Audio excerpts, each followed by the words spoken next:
every individual has something significant that they must do. And you must never forget that. You must never forget that you have something significant yet to do.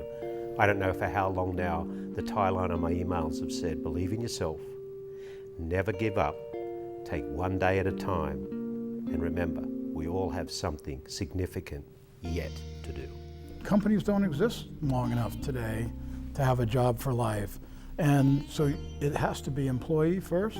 And I think you do better work when you realize it's all up to you. Whether you start your own company or you work for a company, it's up to you. No one will ever care about your career nearly as much as you do. This is really specifically geared to what's holding you back as a leader in a corporation. But when more and more I read it and took the lessons applied to what would have to be applied to a corporate leader, applied to myself, I found it had a very positive result. For me personally, it was about making a mark in society, and the best way for me to do that from what I knew was entrepreneurship, to build something from nothing.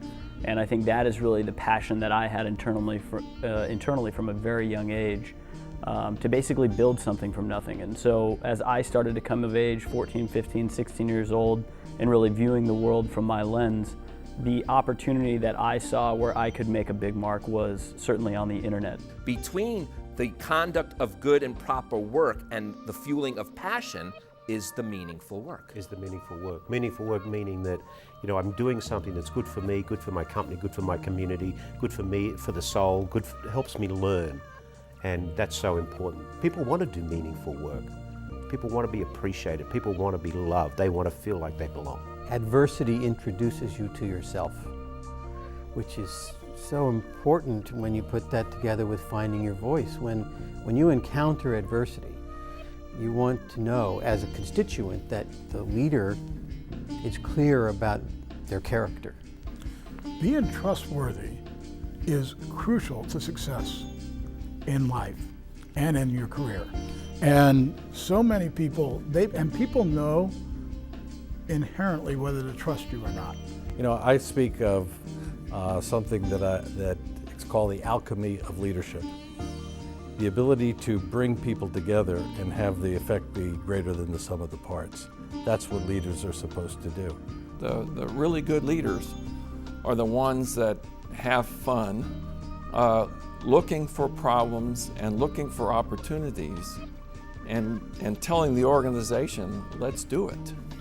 We live in fear of making mistakes, but real growth comes when we are not in our comfort zone, and that's the way to get out of the comfort zone. Absolutely.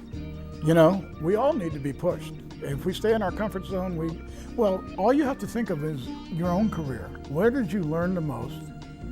Where did you grow the most? It wasn't in a time that was easy. It's generally in a time that's hard.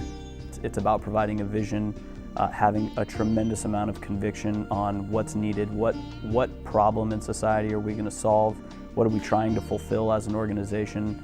And once you have that vision and you communicate it well over and over and over to the employees, they really do rally behind you, and it gets the organization moving down a path where you can then gain the trust of consumers, that they recognize the value that you're providing them, and they're excited to get behind you as an organization too.